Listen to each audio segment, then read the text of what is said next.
Salut les amis et bienvenue dans cette nouvelle vidéo. Alors cette vidéo sera en plusieurs parties, je sais même pas si ça va aboutir au moment où je vous parle, je vous explique. En fait j'ai acheté il y a quelques temps un fagot de tasseaux de sapin pour poser mes panneaux USB sur mon mur et il se trouve qu'il n'y a rien de droit donc j'en ai plus que ce qu'il en fallait. C'était pas cher donc j'y ai pris comme ça. Le problème c'est que maintenant je me retrouve avec plein de sections de tasseaux qui sont carrément pas droites, je sais pas ce que je vais pouvoir en faire donc je vais essayer de les utiliser dans ce projet. Alors quel est ce projet? Je vais simplement réaliser un meuble qui viendra accueillir à la fois ma perceuse à colonne et ma scie à ruban. Je vais donc essayer de passer ces morceaux de tasseau sur ce projet en effectuant avec le plateau de ce meuble. C'est parti!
Voilà, donc j'ai tout débité, comme vous avez pu le voir. Donc je les ai débités à 62 cm. Pourquoi? Tout simplement parce qu'il me faut une longueur de table de 120. Donc 62, ça me laisse 2 cm de marge pour rectifier si j'ai besoin. Et pourquoi ne pas les avoir coupés directement à 120? Simplement, vous avez pu voir que c'était complètement tordu, les morceaux de bois. Donc ça va me permettre de dégauchir plus facilement et d'enlever moins de matière sur chaque pièce. Donc ça va me faire économiser du bois, tout simplement. Donc là, je vais dégauchir sur deux faces et les deux autres faces, je les ferai à la scie à ruban. Comme ça, j'aurai des sections de bois bien droites et je pourrai les encoller. Bien sûr, pour avoir un encollage correct et un plateau bien solide, il va falloir que je croise mes sections à coller. Donc il y en a certaines que je vais devoir couper en deux, car une fois arrivé en bout de plateau, il va me falloir seulement des demi-sections. Voilà, je crois avoir dit l'essentiel, on va pouvoir continuer.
Voilà, j'ai fini d'en coller, donc là je suis au taquet niveau serre-joint, j'en ai plus un dans l'atelier, à part des petites merdes qui traînent. Ça devrait le faire, ça devrait pas bouger, le collage devrait être impeccable. Donc là normalement j'avais prévu de faire une largeur de table de 55 cm, et là je suis qu'à 46. Pourquoi? Bah simplement, évidemment la prise en compte du rabotage, des gauchissages, et bien sûr j'ai eu quelques chutes que je n'ai pas pu utiliser.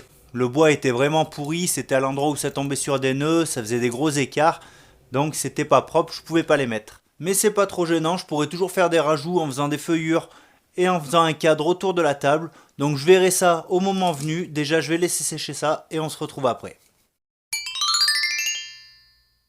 Bon voilà, tout mon plateau est bien sec, franchement je suis plutôt content. Il est assez plan, franchement, il n'y a pas trop de soucis de ce côté-là. Donc là, je vais le retailler aux dimensions que j'avais prévues et je vais refaire un cadre, donc comme je vous le disais, tout autour. Mais je ne vais pas faire des feuillures, je vais finalement faire un simple assemblage avec des lamelles. J'ai la lamelleuse, donc on va pas s'emmerder. On va faire ça comme ça. Allez, on continue.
Bon voilà, j'aurais pas mal galéré quand même pour attacher tout ça. L'essentiel c'est que ce soit bien maintenu.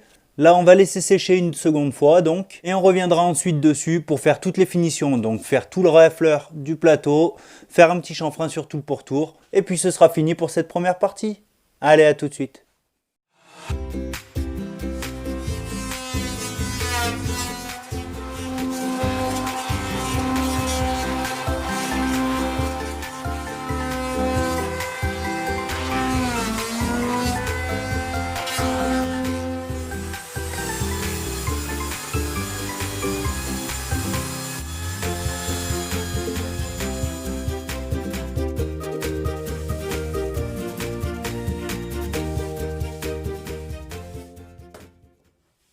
Bon, je vais m'arrêter là pour cette première partie. Bon, on va conclure un peu sur cette réalisation, vous dire un peu mes impressions. Première chose, évidemment, il va me falloir des serre-joints dormants. Hein. Ça, je le savais avant même d'attaquer. Car quand on travaille le bois, on est régulièrement amené à réaliser des panneaux. Seconde chose, j'aurais aimé raboter la surface au rabot manuel. J'en avais pas. Donc, j'ai utilisé ce rabot que j'avais dans un coin. C'est un des premiers outils que j'ai acheté. C'est de la même marque que ma disqueuse. Donc autant la disqueuse, j'ai pas de problème avec, autant ce rabot, j'ai pas vérifié avant l'utilisation, les lames sont pas forcément droites, le bouton a tendance à tourner durant l'utilisation, donc je déconseille quand même ce genre d'achat, c'est pas forcément terrible comme rabot, mais bon on va dire qu'il m'a dépanné pour cette fois, je m'en servirai pas plus souvent que ça. Pour ce qui est du résultat, il me convient totalement, franchement je suis même agréablement surpris, je m'attendais pas à un résultat comme ça en sachant de quoi je suis parti. Je suis vraiment super content, je vais pouvoir continuer ce projet. Réellement, ça va être ma première réalisation de meuble. Bon, là, ce sera un meuble d'atelier, mais c'est un meuble quand même. Ce plateau m'encourage à aller plus loin. Franchement, ça fait vraiment plaisir d'arriver à faire quelque chose comme ça. Alors, j'ai toutefois eu un petit souci, donc il y a l'utilisation de ce rabot, évidemment. J'ai éclaté un angle de mon plateau. Donc là, voilà, le réglage avait bougé et ça a fait partir le morceau. Je l'ai recollé, je referai ça propre, il n'y a pas de souci, c'est pas trop dérangeant. C'est à peu près tout ce que j'ai à dire pour cette première partie de vidéo. Donc n'hésitez pas à vous abonner si ce n'est pas déjà fait pour suivre la suite de ce projet. N'hésitez pas aussi bien sûr à mettre un petit pouce bleu, hein. Je sais que vous le faites en général, ça me fait vraiment plaisir, c'est très encourageant. Encore merci pour ça aussi. Et bien sûr, en attendant la suite, prenez soin de vous, soyez forts, ciao!